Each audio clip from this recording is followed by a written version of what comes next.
Aloha, my name is Tom, and I'm a very grateful addict.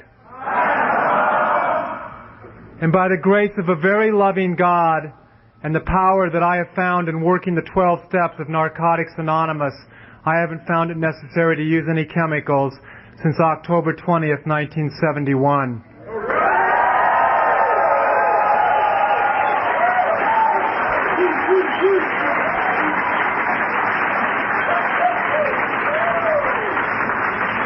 I love the energy in this room tonight.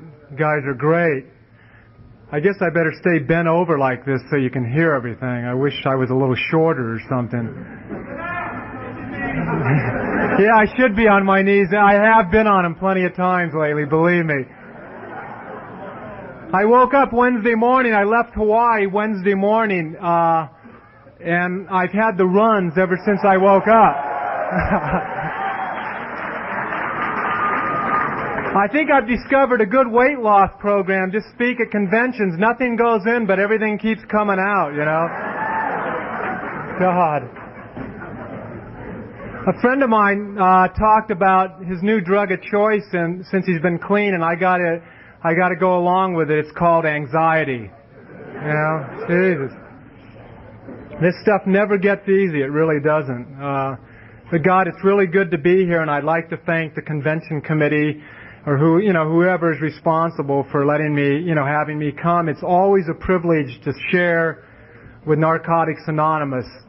I've gotten to a point in my recovery where I really have realized I will never be able to give back the gift that Narcotics Anonymous has given me, and that's a second chance at life. And I never say no to any NA request. And that was a long time coming, and I'll probably get into that in my story, but that's where my recovery is at today. I just know I did pray before I got up here, and I just asked for one thing, that I could, speak from the heart with you. I believe that Narcotics Anonymous is a spiritual adventure that I'm on, and I believe that it is a heart language. I don't think it matters when you first come in these rooms if anything makes sense. I know that nothing made sense to me when I came in these rooms. They talked a lot of words I didn't understand.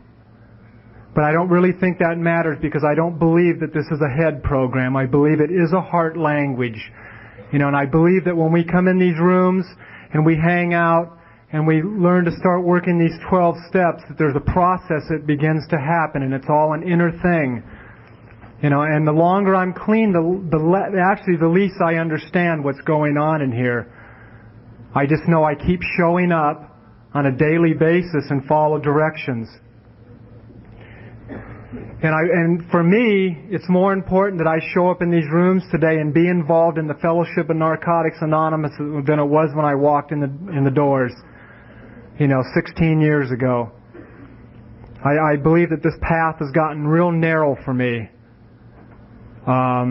It's just, I don't know if I'll talk a lot about my using. I really don't know what I'll talk about. I usually talk a lot more about recovery and the steps, because that's, and the insanity of my recovery. I talk a lot about pain sometimes when I'm up here. I talk a lot about the insanity that I've gone through and that I've experienced in this fellowship. And I think that that's real important stuff, because for me, where my addiction took me was not a real pretty place. There was times in my using that I did live in the streets. I did all my using in Hawaii, most of it, and it's pretty warm over there, and it's not bad to live on the streets. I just pick out a parked car at night. I didn't care whose it was, and I'd crash in it and get up and pee in a gas station in the morning, and I begged money on the streets. My addiction took me to some places that I don't ever want to go back to. I felt some pain I'd never want to feel again. But I'll tell you one thing, since I've been in recovery, I have hurt worse than I ever did when I was using. And that's for this addict. Because I can't anesthetize myself anymore. I've had to grow up.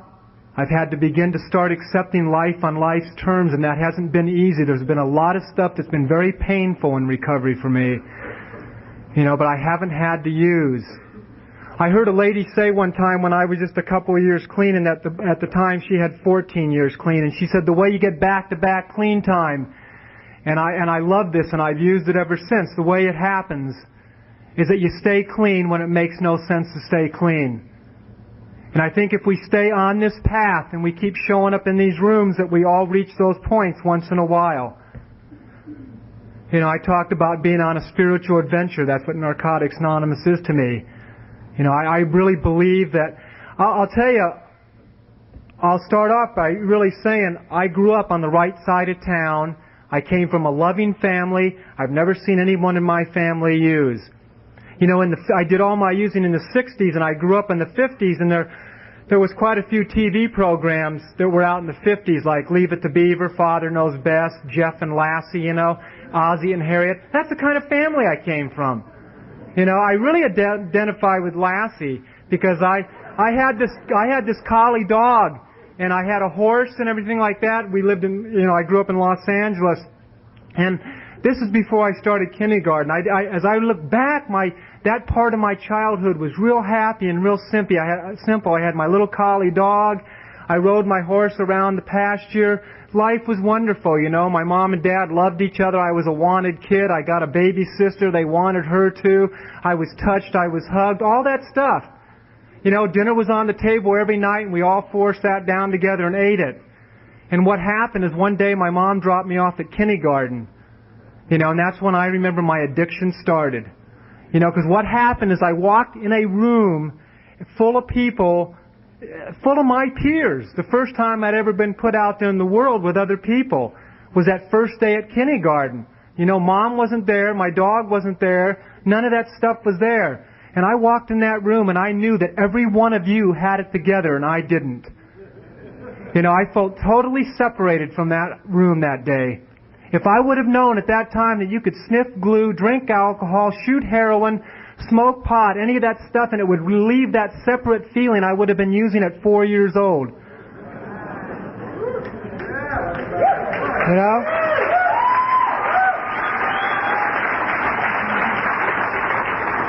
But it took me about 10 or 11 more years to find my first drug, which was alcohol, at the age of 15.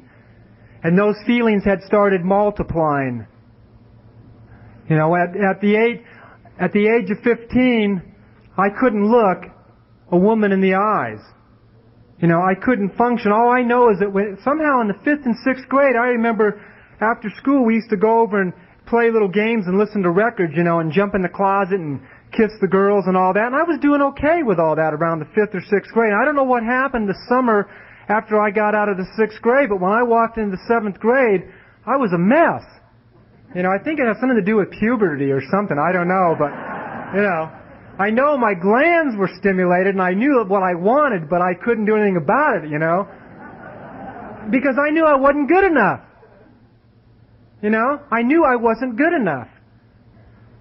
I knew everyone else in the school had it together, and all those other guys could walk up and dance and romance with the ladies, but I couldn't. You know, I had that disease. My disease started in kindergarten. That's my first remembrance of it.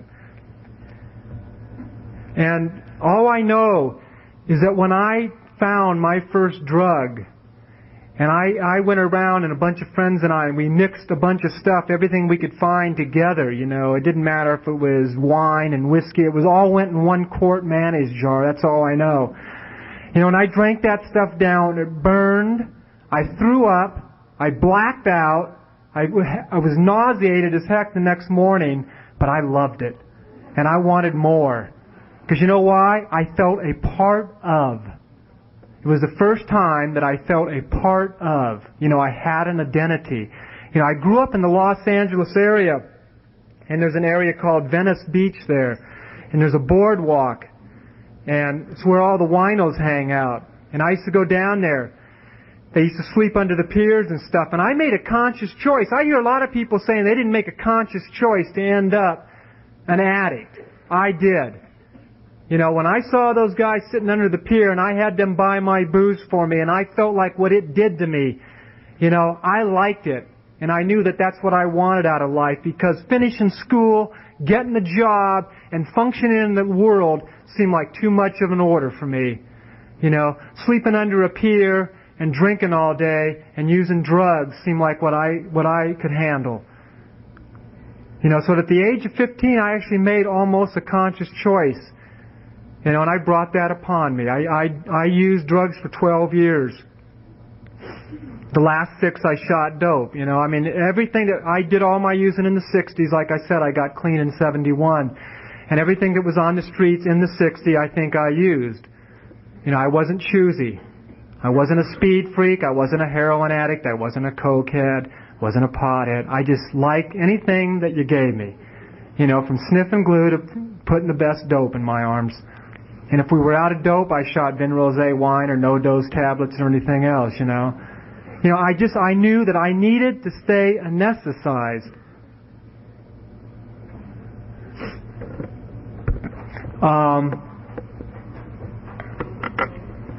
You know, in the 60s, I fit right in, you know.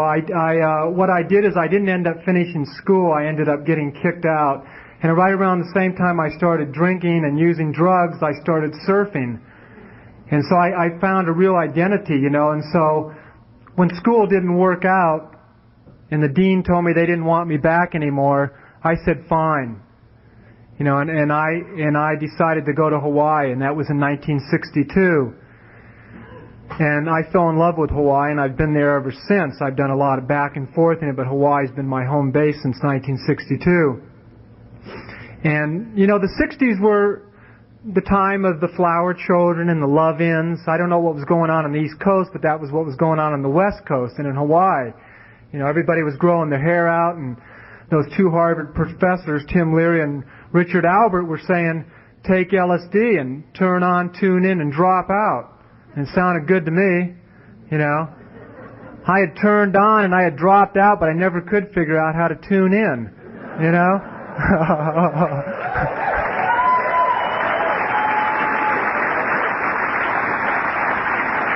You know, the drugs had stopped working, in other words. You know, I couldn't tune in. You know, that separateness was still back. I used to go, I'm going to have a stiff neck by the end of the night, bending over like this. But anyway, you know, I used to go to those love-ins, and I looked apart. You know, I mean, I grew my hair way out long, and I had a beard, a real long beard and everything, and I used to wander around those love-ins taking high doses of LSD and mescaline and smoking the hash, and everybody was dancing around, having fun, and you know, I was a mess. I was like, the separateness was back. My disease was full on. The drugs weren't working, you know. I was paranoid. I didn't have any fun at those love-ins. I always felt separated.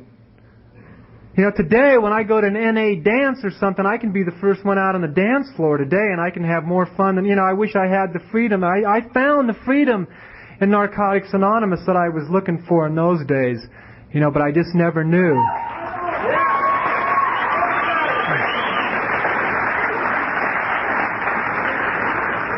All I know is my whole life I was trying to fill that hole in my gut. You know, that hole that I felt in kindergarten. You know, that emptiness. You know, I tried it with drugs. I tried it with women. You know, I tried it with all that stuff, with moving around. I tried to fill the hole, and nothing would work, you know.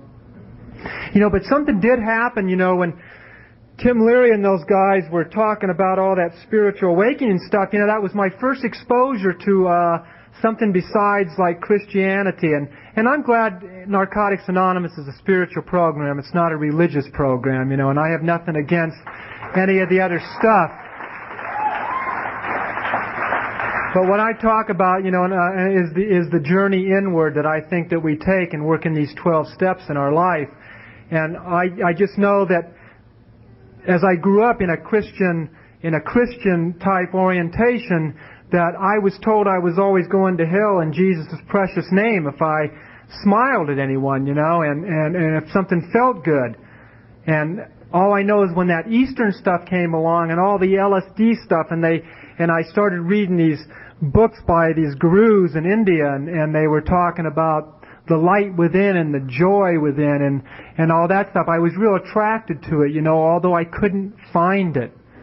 And we used to hike up on the north shore of Oahu is where I always lived. That's where Sunset Beaches and Pipeline and all the places you hear about. And it's the country of Oahu. It's kind of the countryside, It's kind of isolated. And we used to, in the 60s, we used to, hike up on the mountaintops behind the houses overlooking the ocean, and we used to take high doses of psychedelics. This was a period when I was not shooting dope. You see, I was okay.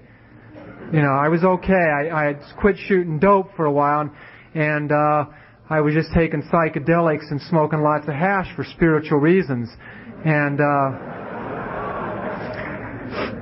my one problem in those days, and I still can't do it, and I'm glad I can sit in chairs to be spiritual today, but in those days you sat in lotuses, and I've never even been able to touch my toes, let alone sit in a lotus, so I knew I was never going to make it, But we used to go up on the mountainside and lay down, and take these high doses, and somebody would be reading these books by Tim Leary's Psychedelic Prayers and all that, and it's supposed to take you to samadhi and nirvana and all that stuff, And they'd be laying there, and I knew inside that everybody else was transcending, they were all getting it, but not me. My ass itched. I wanted to pick my nose,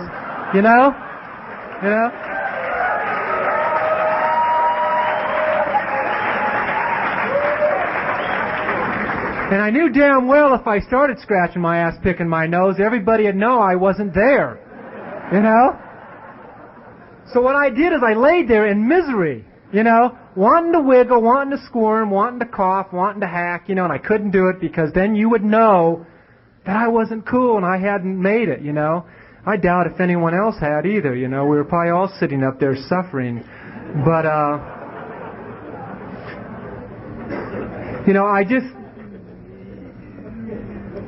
the main thing is I didn't have an aversion to the spiritual aspects of Narcotics Anonymous when the 12 steps were introduced into my life. I wasn't scared of the word God. I was on a search. I knew that I wasn't happy inside. That's what I know, that I was searching for something better. And a very important part of my story is that I was studying a lot of these different gurus that came along and stuff like that, and one of the first teachers I had was a very beautiful man named Paramahansa Yogananda, and wrote the autobiography of a yogi, actually. And actually I read that's when I quit eating meat too, was in 1967. I still haven't eaten any, but I was one of those dope fiends that would walk around and I'd shoot some real good crystal, and then I'd go tell everybody how they shouldn't be eating meat. It was bad for them.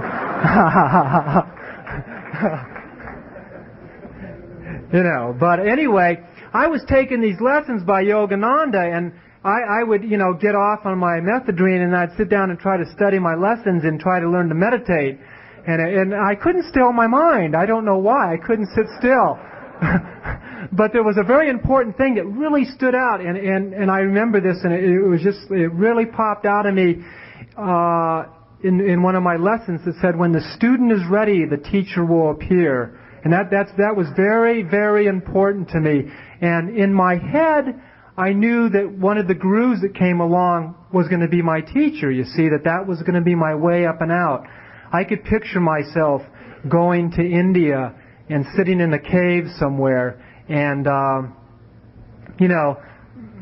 getting there, wherever there was, But what happened is that at that point in time, I was living in Venice, and my house was being watched. I was doing a lot of dealing to stay loaded. That's the only way. I was never a rich addict, I just was the middleman, and I just had to do what I had to do to get loaded, and I did it, And so my house was being watched, and my girlfriend had gotten pregnant,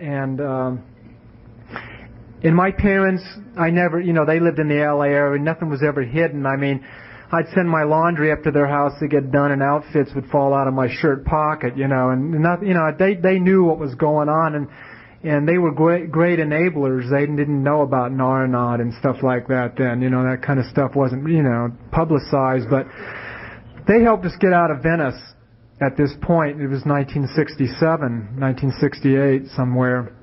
And they helped. My girlfriend and I ended up getting married because she was 4 months pregnant. And we decided to move to Hawaii. And I went to a friend of mine at that time, and I said, look, we got to get out of here. We're doing too many drugs, you know. And he said, yeah, you're right. So we packed his tool chest up with a bunch of reds and yellows and pot, and we flew to Hawaii, you know, and moved out onto the North Shore and found this house right at Rocky Point, which is a surfing spot. It's right in between Pipeline and Sunset Beach. I know some of you have heard of those spots, but anyway, right on. I was sitting there, and this is the period I went through, and I wasn't shooting any dope. I left all the outfits back home, and I got into the natural stuff of Hawaii, you know, the herb and the natural psychedelics and everything. And I thought I was doing real good. But what happened, there was this 4-bedroom house right next door to me that was right on the beach. And it was for rent or for sale. It was empty, you know, and the landlord would come out and show it to people on the weekends to be rented. And I lived just one house behind it, you know. And one day this lady appeared, and she found the key above the door and moved in. And she had real long black pepper hair down to her waist, and she was in her 50s, and she wore a bikini all the time. And this woman really radiated some powerful energy. I'll tell you, she really did. And the landlord came out the following weekend to show the house and said, what are you doing here? And she said, well, God told me I was supposed to be here. Could you please have the electricity turned on?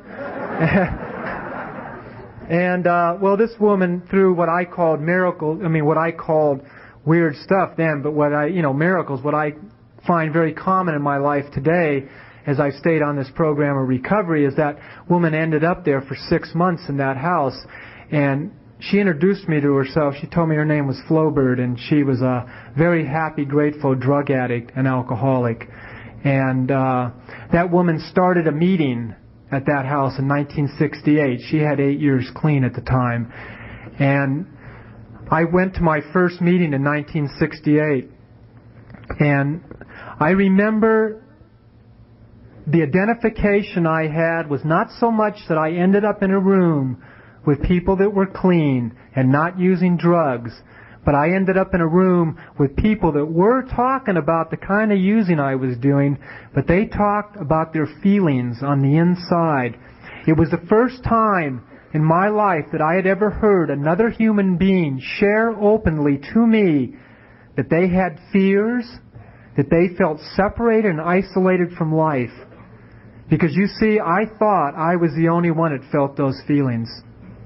You know, no one had ever told me that they hurt inside, that they didn't have it together, and that they were scared. And in my first meeting, I heard people share those kind of feelings. And that's what brought me back. You know, I had to do some bouncing in and out for 3 years after that because I wasn't ready. I was ready, but I wasn't ready. You know, and I think it's real important in this program. I don't think it matters how much we used, what we used, or any of that stuff, and how far down we went, or anything like that. But I think it's absolutely necessary for every addict to get this program, that they hit Skid Row within themselves. And I'm saying inside. You can come in this program driving Mercedes-Benz, Rolls-Royces with millions of dollars in the bank. But if you don't hit Skid Row inside, you don't have a chance. You know?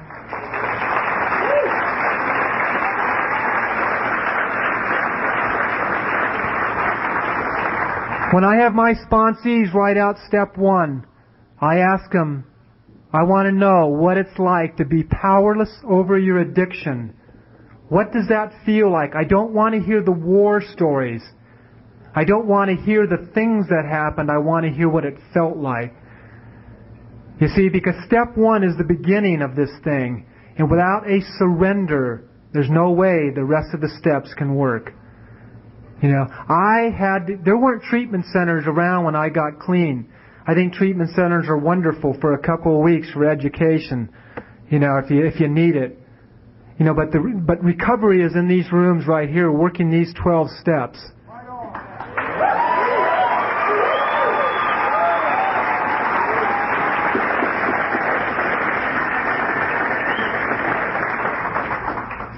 You know, I love the program in Narcotics Anonymous. Obviously, when I got clean, there was no NA in Hawaii, and I did come in through the other fellowship. I came in through with all addicts, though a whole group of us got clean. We're the only young people in Hawaii at the time that were even in the program. We started Narcotics Anonymous in Hawaii in 1973. You know, for a long time there was only one meeting.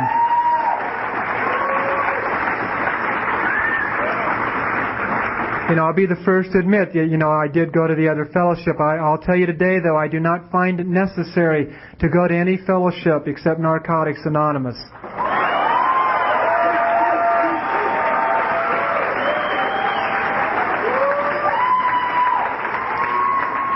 I believe this program works. I've surrendered my life to recovery, not to my disease. You know, to recovery, working the 12 steps in order, 1 through 12 with a sponsor. That's the way I do it today still. You know, I'm a real fanatic with the 12 steps, I guess, just because of of what I've seen them do in my own life, you know, and I hope I get into some of that tonight, of what took place in my recovery and what some of the stuff I've been through and the miracle that I've seen the steps work in my life. You know, in working them 1 through 12 in order with a sponsor. I guess I can't, you know, say that enough. But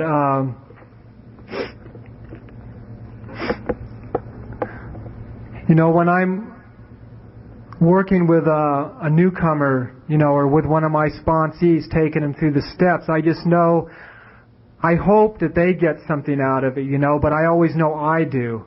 You know, every time I go through the steps with somebody, I learn so much. You know, I learn so much. You know, my first 8 years of recovery were spent with this woman that brought me into the program and doing a lot of traveling. She was an incredible woman, and I could probably spend a whole night talking about her, but I won't. You know, I just let you know that it was an able example of what can happen when you live this program, you know, totally. I was guaranteed by her in the very beginning that I absolutely had to take no thought from my life. You know, that I didn't have to worry about money, about my occupation, about any of that stuff. I didn't have to worry about relationships. I didn't have to worry about any of that. That I only had one primary purpose, and that was to stay clean and carry the message of Narcotics Anonymous, you know. That if I did that, you know, that if I did that, all else would be added. You know, I was guaranteed this. You know, that doesn't mean I was able to believe it. You know, because I got real sidetracked for a while. You know, she died in 1978, and my first 7 years of recovery, I made 77 moves. You know, and that was from state to state. I spent a lot of time. There was a couple of years I did a lot of traveling back and forth from Virginia Beach to Hawaii in the very early 70s with this woman. It seemed to be one of our stopping places or something. And her whole thing was to carry the message to the addict. I'm cracking my neck. That's what I'm doing. It's getting stiff. Carrying the message to the addict that still suffers, you know. Wherever we would go, our house would be open, the coffee pot would be put on, and we would start a meeting, you know. And we always attracted all the young people. In the early 70s, there wasn't any NA in Virginia Beach either. But what we did is that addicts were who were at our meetings, you know. I mean, that's all I've been involved with, it seems like. And I watched this woman go around the world, you know, 2 times without any money. And, you know, no money, no visible income at all, but just following her heart, you know. And I told you the way I got clean, that God led her right to the house next door to me.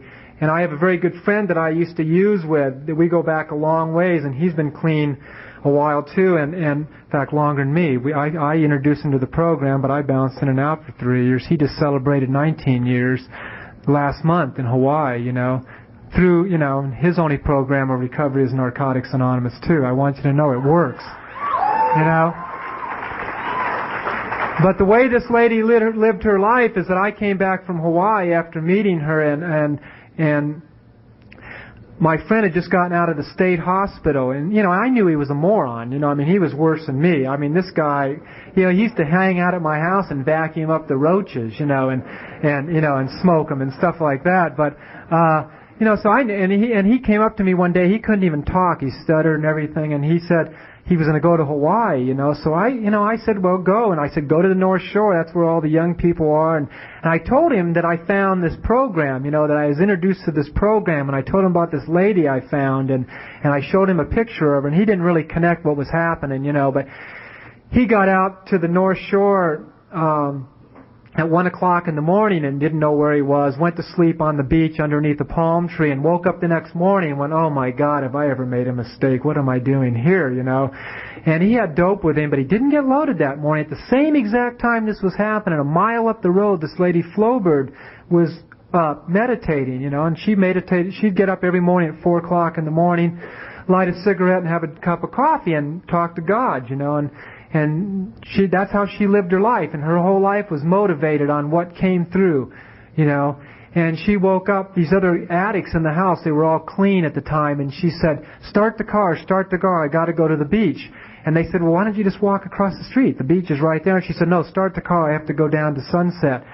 God told her that in meditation, and she drove the car down there, and she walked out on the beach and stood there, and meanwhile this guy, Tom, he's Tom too, and he looks up from underneath this palm tree and notices this lady who's very different looking. Like I said, she has hair down to her waist and she's in a bikini and all that. And he looks up and sees her, and he walks up to her and starts mumbling. He gets my name out, and and she says, you're why I'm here. Get in the car. And he's never been loaded since. And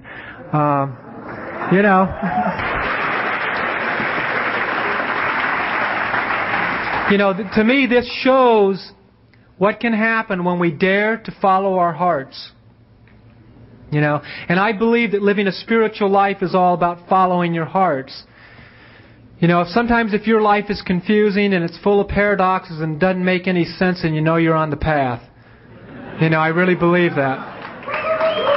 I really believe that. I usually end my talk with this, but I'm just going to throw it in the middle. I love this little saying. It's by a monk named Thomas Merton, who I've done a lot of studying of his teachings, and he had a little thing, and I love what he said. He said, God will take me in the way I least understand because He wants it to be the quickest. That's been a mantra I've used many times in recovery. I've walked the beach many times, and I said, God, up your divine bucket. If this is spiritual growth, I don't want any more. I believe pain is necessary in this program. I don't believe suffering is, though.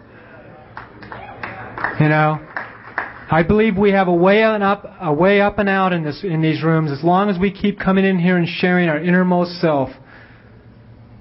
That's one of the nicest gifts I've learned in recovery, is just to be me. I always liked, I've been, on the path for a while, working these steps, but I'll tell you, I do not have it together. And I'm real happy with that. There was a time when I first came in this program, and I believe, that it was from carrying over from too many past lives, as living in ashrams and all that kind of stuff. But, when I came in here, I thought to be spiritual, you had to have long hair and wear loincloths and stuff like that. And, and one winter, this is the honest truth, one winter in Virginia Beach in the early 70s, I'd seen this movie, Brother, Sun, Sister Moon, The Life of St. Francis, and St. Francis was walking around in the snow barefoot. I made a vow. I took a vow also of celibacy for 2 years in the program, no masturbation. If I had a wet dream, God got me off, and that was,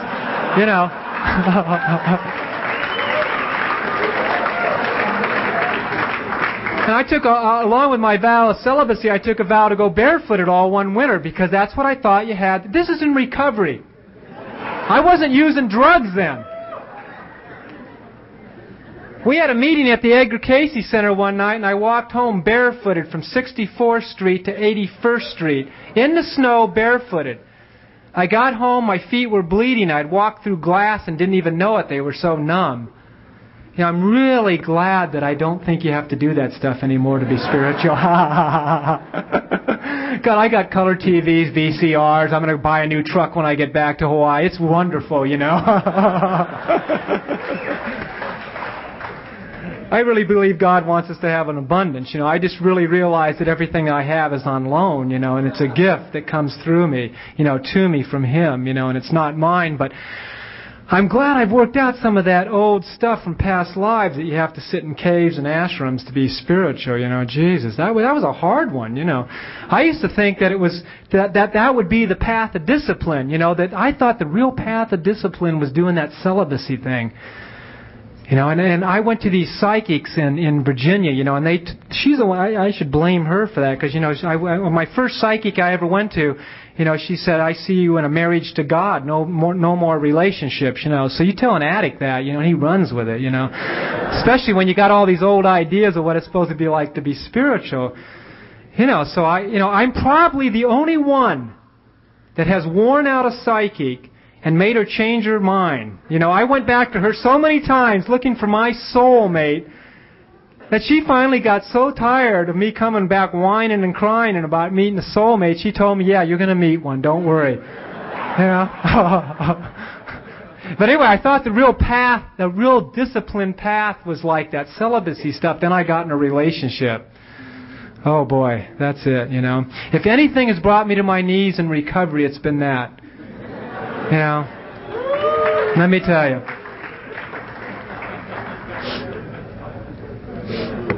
You know, when I decided I wanted to get in a relationship and recovery, I was a few years clean then, you know, and I did. I had a beard way down, you know, way down here and real long, shaggy hair, and I've seen pictures of myself today. I kind of look like a caveman, you know, and I kind of wondered why I wasn't meeting anyone, you know, or, you know.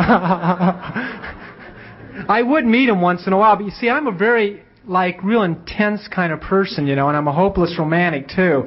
You know, so I really like those movies when you go to movies and there's a happy ending and there's always this really neat songs playing in the background when you go to movies, you know, love stories, you know, and I always wanted to make a tape of all my favorite love songs and then wear headphones around, walk through life like that, just looking at women, you know, and, you know, just knowing that it was going to be magic and wonderful, and I thought that was the way it was supposed to be, you know, and what would happen is I'd meet these, I was the kind of guy, you know, you stand up, you do the Lord's Prayer at the end of a meeting. You know, this is really real. This used to happen. You do the Lord's Prayer at the end of a meeting, and I'm kind of looking, we used to do a lot of traveling, so we'd be somewhere for a month or two in the program, and after a month or two I'd gone and checked out, you know, the search for the soulmates, you know, checked out the ladies, and I knew that she was there or not, you know. And if we were standing around doing the Lord's Prayer and I was looking around the room and someone smiled at me, you know, before the Lord's Prayer was done, I was married to him and had kids, you know. If you said hi to me, whoa.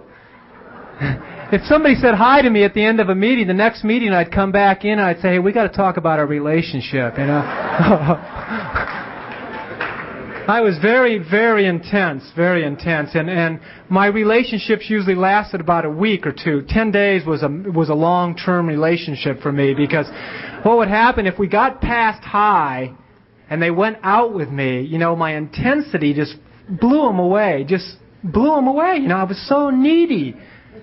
You know, I was still looking to fill that hole inside, you know, with someone or some place. You know, it takes what it takes. It really does. You know, what did happen to me at 8 years clean, and I'd say my first 7 or 8 years, you know, clean, we did a lot of traveling, but our house was always open. It was a program house. We'd be bringing addicts home, letting them kick. You know, there weren't a lot of treatment centers around. You know, and really, you know, getting into the real vitalness of the program, you know, letting them throw up on you, and, you know, just, you know, the phone calls late at night, and you drive out of your driveway. You know, you're by yourself, so then you can cuss, you know. You don't have tears of joy running down your face that some addict woke you up, you know. But you do it, you know, because that's what you're supposed to do. So I was involved in all that stuff, you know. But what happened is about 8 years clean, I met a woman, and this one stayed with me. You know, this one stuck it out through my intensity. And we got married. And This is a very, very important part of my recovery. And I want you to know I have nothing against relationships. I love them. I'm in one now. I have nothing against having successful businesses. I have nothing against doing anything outside the Fellowship of Narcotics Anonymous, because I think that's what it's all about. It lets us live in the world. But what happened to me is real scary, and I want to, and it's some stuff I don't really want to tell you about. I'll be real honest with you. I don't want to share some of this with you, but I think it's real necessary, and it's what happened to me in recovery. Is that at 8 years clean, at 8 years clean, I got married, and that marriage lasted till I was about 12 years clean, and a process took place in those 4 years that I wasn't aware of going on when I was in the middle of it. Because I never stopped. What I'm getting at is I'm talking about complacency. It's a real favorite thing of mine. And what happened is that in that time I never stopped going to meetings. I was always someone that went to meetings. In that period, I spoke at a world convention. My story was published in the basic text. I was a part of narcotics, and I was doing, people would ask me to sponsor them. I'd say yes. But what started to happen is, you see, my marriage became real important. I was real jealous, possessive. My wife became my higher power like all the other women did. You know, I used to be suicidal when a week-long relationship split up. You know, how deep can you get involved in a week? You know, to be suicidal. But I was so, you know, the woman would become my higher power. My wife became my higher power. What happened is I got into my own business in that time. I got clean when I was 27 years old. I had never worked. You know, I was a street addict. I just did all that stuff. I had gotten married and all that in Hawaii, but it was on the North Shore. I was on welfare. I never really became, you know, I just practiced my disease. You know, I didn't know anything about that. And there was a while there in clean time where I was just, you know, doing a lot of traveling and living off my sponsor's aura or something, you know, off her connection with God. It wasn't mine, you know. But anyway, so I got in business for myself. I got into running, not running, but I mean actual running, you know, marathon running and all that. I got real competitive. I got good, you know. What happened is that all that stuff started to become more important. I think I forgot where I came from, you know. It was like somebody would ask me to sponsor them, and I'd say, okay, but call me before 8 o'clock because my answering phone will be on. I go to bed early. I've got to get up and run in the morning. You know, my life became closed off. You know, Mark just reminded me of a story I talked about in London, you know, the brick wall. You know, I had a wall built up around me from 4 years old till I became 15 years old. And the first time I started using that wall came tumbling down because I came out of it. You know, but then that isolation came back. And what happened in recovery is I let that brick wall get built back up because I didn't want you to interfere in my life. You see, I had other important things, and I had to stay home, and I had to get laid. If you came over to my house and wanted to interfere in my life, what if my wife wanted to get laid, you know? I mean, you know, that would interfere. I had to get up early and train for marathons. I couldn't be bothered.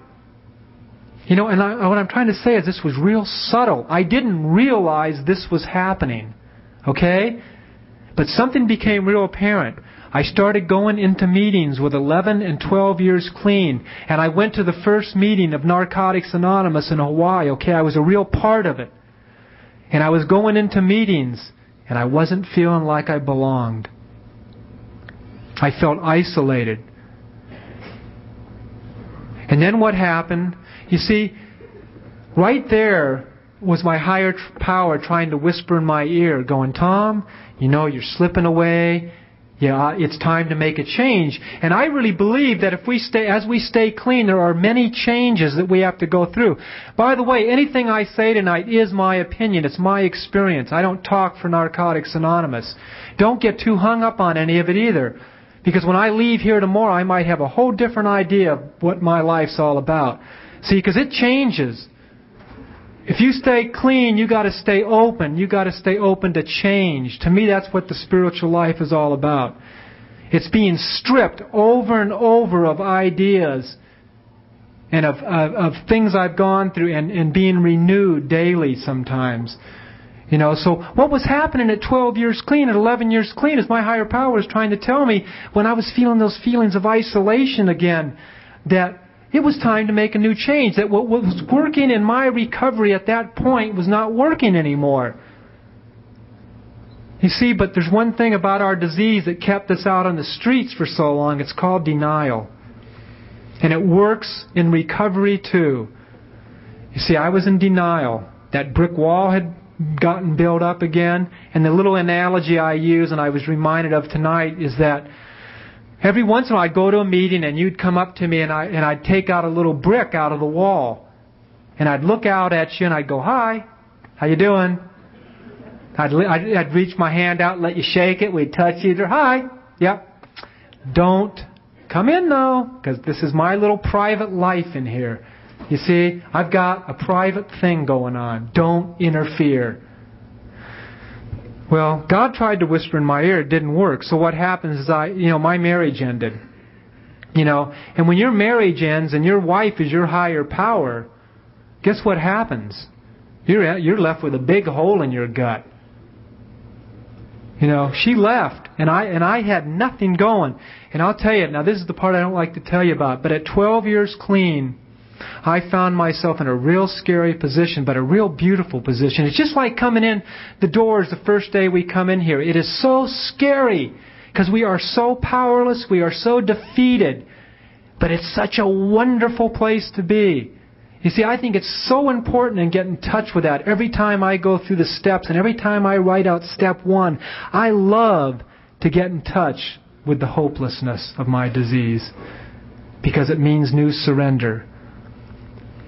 At 12 years clean, I found myself with a hole in my gut.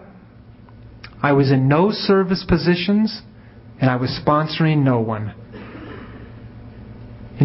That was a real... I didn't have an obsession to use yet, but that was a real scary place to be. And what had to happen is I had to change.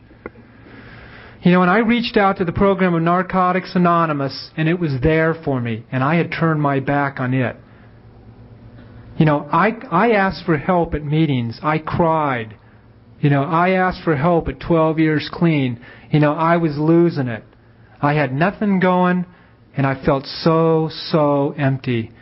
You know what? And the fellowship was there for me. They reached out. When I came home during the day, my Codaphone was the first thing I looked at to see how many calls that became a very important part of my day. People called me. They cared. They cared about me. And what had happened in those years too, you see, is my original sponsor had died in 1978. And this woman was so fantastic. And I might add, she wasn't World Service Conference approved, of course. We don't have women sponsors usually, but I did. That's just the truth of it. I don't today. I have a man sponsor. But what had happened is I'd gone through that 4 or 5 years without a sponsor also. You see, because I already had the answers. She had lived the example for me. I knew what we had to do. So I didn't need a sponsor. But what that did, that was the beginning of cutting people out of my life too. If I wasn't sharing with somebody on an intimate level, then how could I let you share with me on an intimate level? You see, there was a whole process that happened there where that wall went back up. But what happened at that 12 years clean is that I wanted recovery again. And I opened up my life and I asked for help. And I got a sponsor. And I asked him to take me through the steps again. And this is the difference I feel. There's two things we hear here, and they're both true. I believe that if you're in these rooms for 6 months, a year, anywhere around in there, and if you're coming to meetings continuously, and you've started to work the steps at all, that something happens.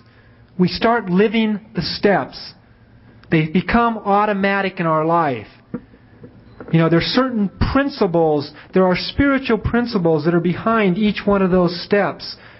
And they start becoming parts of our life. We start making that change from the using addict to the recovering addict. If that didn't start to happen, we wouldn't have a chance. So we're always living the steps. And I figured that's what I was doing, living the steps. I had done a couple of 4th and 5th steps in those years. 4th and 5th steps, that's what I did. I didn't do 1, 2, and 3 before I did 4 and 5. And I didn't do 6, 7, 8, 9, 10, and 11, and 12 after I did 4 and 5. But at 12 years clean, I asked somebody to be my sponsor, and he took me through the steps again. And a really powerful, beautiful thing happened. By the time I got to step 12, I was praying for people to interfere into my life.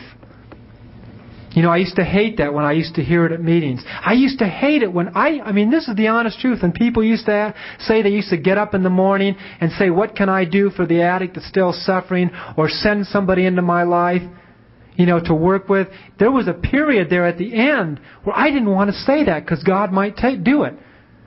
He might send someone in, somebody might interfere in my little life that I thought I had to protect. But after I started working these steps, and by the time I got to the 12th step, and I believe a process takes place, working the steps in order, I was ready, to let people interfere in my life. I needed you. And I need you today more than I ever have needed you. I sponsor a lot of men in Hawaii, and I do it because I need them in my life. And it's not because I know how to sponsor, because I don't know how to sponsor, And that was the wonderful thing when I got to that point where I knew there's nothing I can do to keep anyone clean or do anything like that, but I have to do this stuff for me. That I have to be in service for me. Because without it, I'll die. I don't want what I got. I don't want what I had at the end of 12 years of recovery. So a change had to start taking place. Today I just know that my life is so full, that we talk about where addiction took us. Addiction took us to some pretty scary places. Addiction definitely took us to some places. Addiction took us to some places we didn't want to go. We probably couldn't conceive when we were younger that we would end up in some of the places we ended up in, that addiction took us. Well, I think we can say the same thing with recovery. A recovery has taken me places I cannot believe. It's given me a joy for living today. I'm crazy as hell. And I get real wigged out. And I don't know how to be in a relationship. And I've been in one for 2 years now. I don't know how to do it. I haven't raised my voice at anyone in years. I don't get mad anymore, but I do at my girlfriend. I just don't have that area together, I have my own business, and I hire people. They screw up the job, and I just, okay, life goes on. It ain't no big thing. It just doesn't bother me. God, can she ever push my buttons, though? You know what I mean? Jesus! It's ridiculous, I don't know about that area of my life, you know what I mean? I'm showing up, I'll just keep showing up. I just keep showing up, and I'm trying to learn, and it's a hard one. But there's not enough hours in the days today. There's not enough days in the week. There's just that thing. It's just really beautiful. I've gotten to experience Narcotics Anonymous on a world level. I just feel so privileged to that. I've seen some people here tonight, in fact, that I saw at the London convention 2 years ago, I think it was, in London. And, God, I was a mess at that thing. My addiction took totally over when I got to that convention. I went there by myself. There was somebody that came from Hawaii later, but I just knew I wasn't enough there. I knew everyone else had it together again, my addiction doesn't want me to get better. I want you to know that. It's always there. It's alive. I believe my addiction lives up here. I believe I have a spiritual sickness, an emotional sickness, and a physical. And I'm not worried about the physical part of it. That's what I love about Narcotics Anonymous is I'm powerless over my addiction. It doesn't say I'm powerless over any drug. I'm not...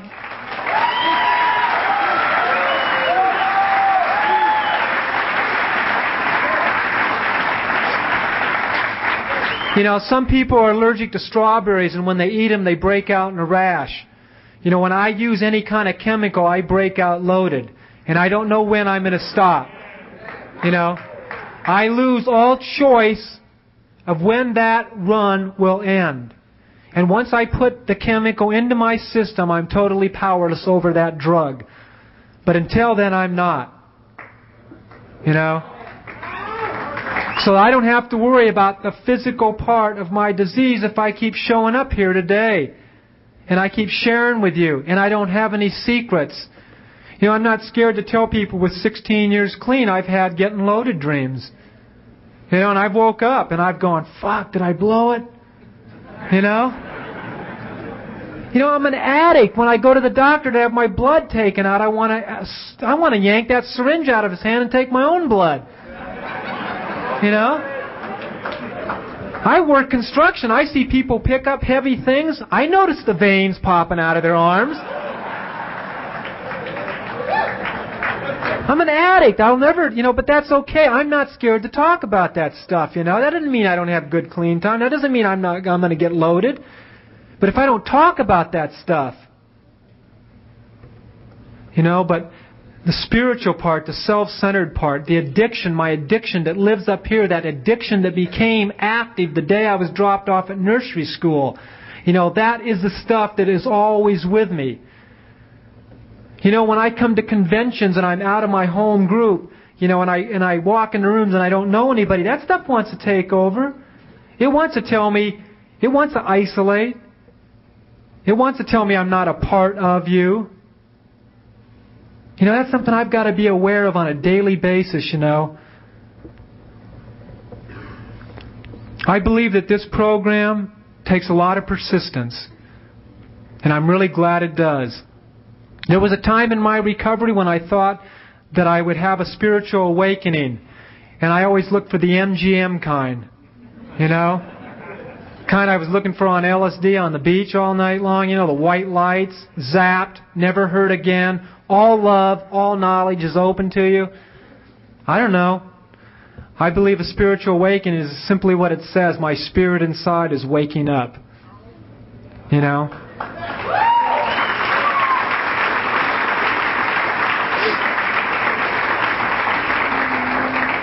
And each time I go through the steps, it wakes up a little bit more.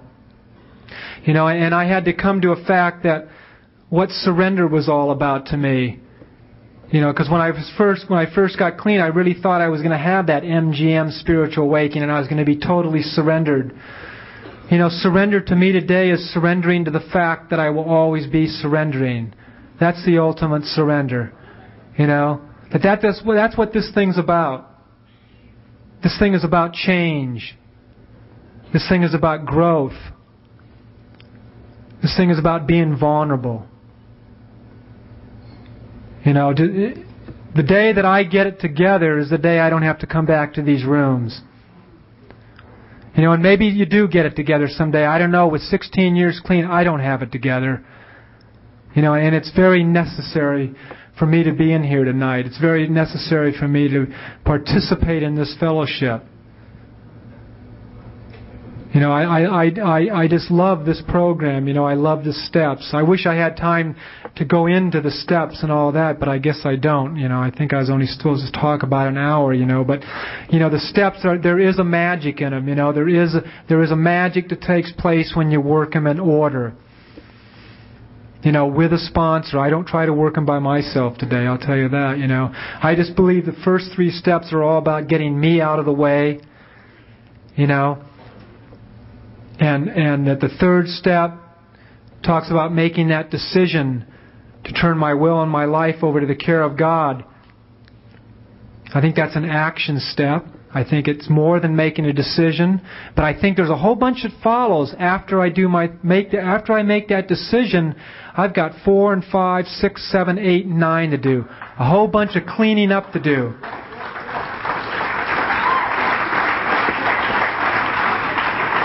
And what happens in the 4th and 5th step, I get in touch with the exact nature of my wrongs.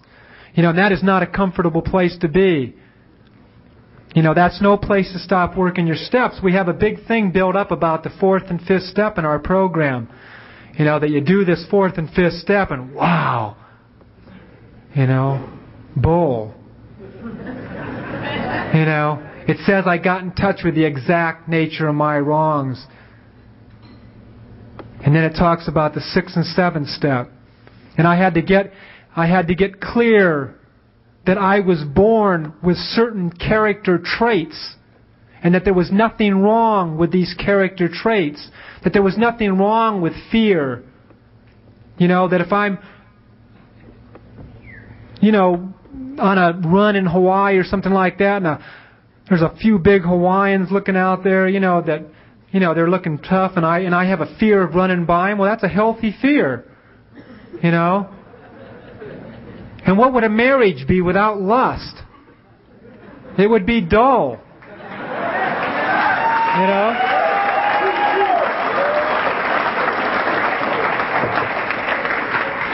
So I really had to see that these character traits that I was born with were natural God instincts. It's when they crossed over that invisible line that they became a defective character.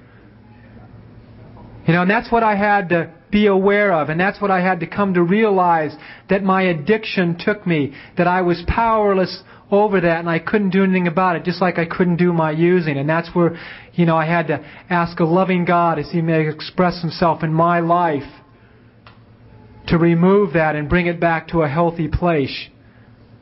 But that there was nothing wrong with anger, there was nothing wrong with fear, there's nothing wrong with lust. That they're survival instincts. It's when I went over the invisible line. And the eighth and ninth step is real beautiful. I said I was sorry my whole life. And that's not what it's all about. It's about the beautiful healing that forgiveness can do within oneself, is what the ninth step's all about for me. And it is really wonderful when you walk up to somebody that you're making amends to, and that they acknowledge you, and that a love happens again, and they don't reject you. But that is not what it's all about. It's about me forgiving me inside. That I was willing to go to those lengths to go to somebody. That I was willing to amend my behavior, whether they accepted it or not. That I could forgive myself for it and not have to repeat it. And a lot of people talk about step 10, 11, and 12 being maintenance steps. After you've gone through the steps, you only have to do 10, 11, and 12. And that may be right. I don't know. But for me, it's working 1 through 12 over and over again. That the 10th step is only about continuing on a daily basis to keep clearing things up. And then when the 11th step comes, that's where my third step is taken. You see? Because I made a decision to turn my will and my life over to the care of God. And what is my will in my life? For me, I had to keep it real simple. My will was this up here, all the stuff that I thought and did, and my life was the actions, the result of all those thoughts. And that's the stuff I had to turn over. And in the 11th step is where I come into a conscious contact with my higher power, and then I can know for Him what His will is for me. That's why it's so important to clear the wreckage of the past in 4 through 10.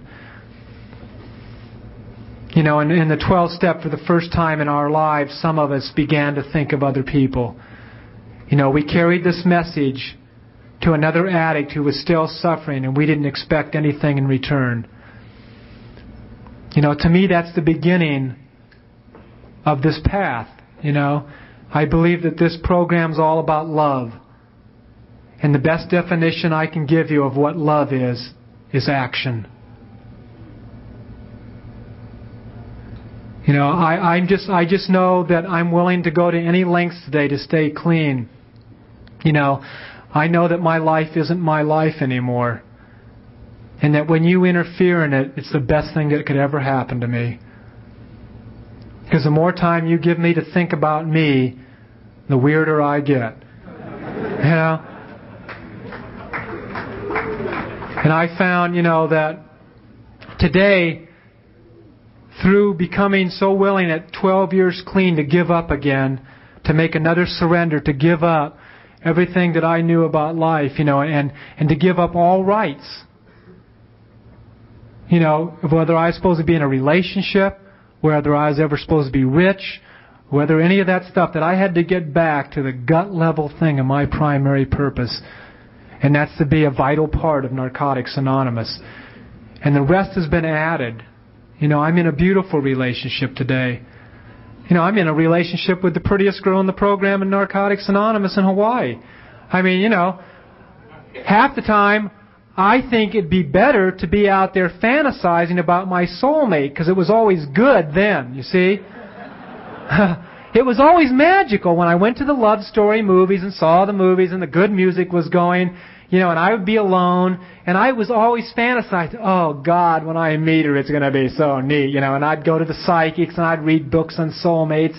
Sometimes I think that's a lot easier, But I got somebody that cares about me today, and puts up with my shit. I don't know why, But I just keep hanging in there, And I do have a beautiful, I'm going to be 44 years old next month, actually, February 8th, about a month from now,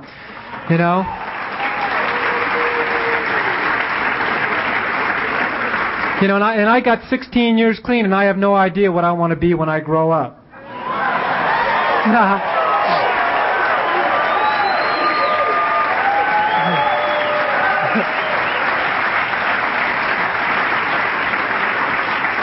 And it really doesn't matter anymore, because I found my home, I found my place, I found what I chose to come here to do in the first place.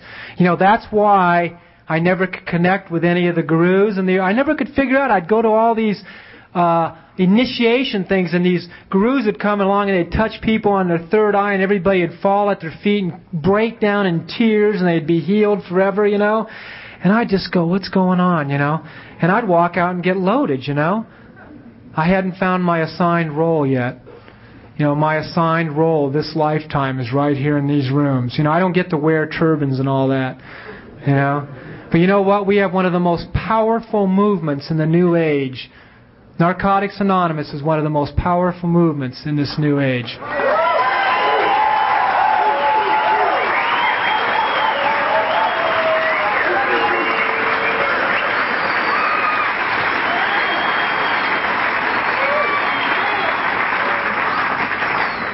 And I feel absolutely blessed to be part of it, I fit in today. I belong on this planet, and I have a place, and I just want to thank each one of you for showing up in these rooms all over this world, all over this world. I've experienced Narcotics Anonymous in Israel. I've been to meetings in Israel. That was one of the nicest things I've ever had to do, is share at a meeting and have it translated in Hebrew as I talked, in a bomb shelter. It was kind of weird walking down in there, but as I got down in there and saw the long table, and I hate cigarette smoke, but there was a long table and there was coffee cups and cigarette smoke going, and I felt at home,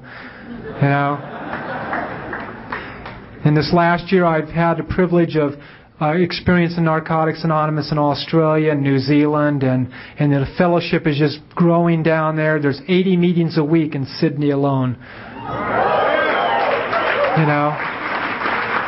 That this fellowship is growing everywhere, and I want to experience it everywhere.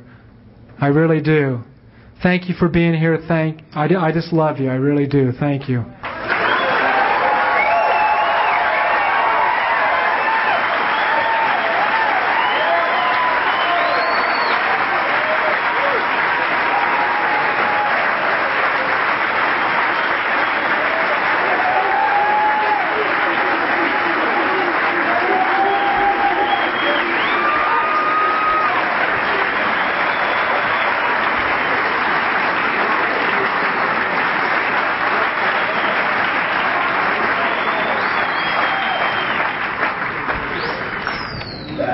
Thank you, Tom. That's fantastic. Can we have another round of applause for Tom? Yeah.